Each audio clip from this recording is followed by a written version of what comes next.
In his column today, Boris Johnson pours scorn on the calls to stop supplying Israel with weapons, and in the process, he comes out with a line which is absolutely bang on. So whether you accept the idea that we should stop supplying Israel with weapons or not, I don't think you can dismiss Boris Johnson's observation. I'm going to read it. Remember that in order to win this conflict, Hamas only has to survive. All they need at the end is to hang on, rebuild, and go again. That's victory for Hamas, and that is what these legal experts seem to be asking for. And of course, he's absolutely right. And the onslaught by Netanyahu, from the very beginning, was going to have great difficulty eradicating Hamas with a single nation on the ground attack, siege.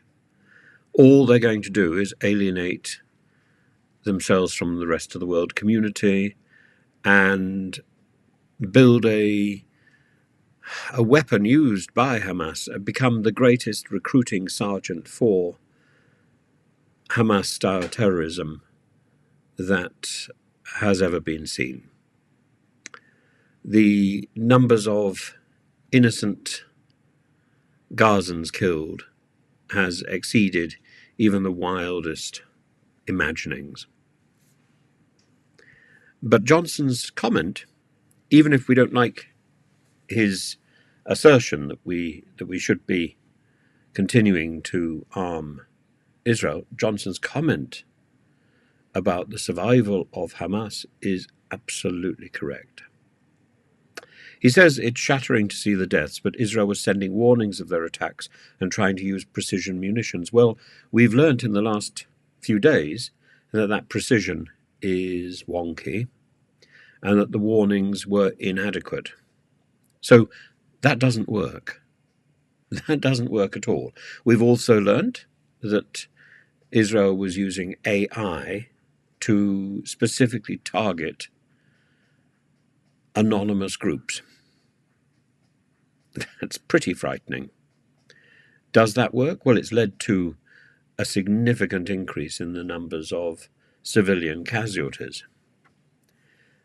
600 lawyers have, including former Supreme Court justices, have called on all major parties in the UK to press for a cessation of arms sales to Israel, as the Gaza Strip has been devastated by the IDF military operation, which, by reports from Israel itself, is all but finished. And many of the soldiers, many of the conscripts in the IDF are bored and hanging about simply because Netanyahu refuses to concede that his assault has done as much as it possibly can do. It hasn't got back the hostages, has it? It hasn't eradicated Hamas. And simply hanging on and threatening to destroy the few bits of Gaza that remain isn't actually going to achieve its purpose. Its purpose was doomed from the beginning because its purpose was ill-defined, and its purpose, I think, could not have been realized in a unilateral bombardment and siege. It had to be a multilateral, it had to be a global response. And Hamas had to feel the disapproval of the Arab world. Without that, Hamas was never going to be eradicated. And the Qatari diplomacy was increasingly put in a position where it was half-hearted.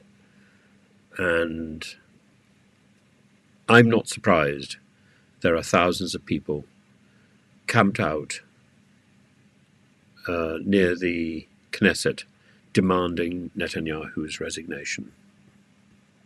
I would demand the same.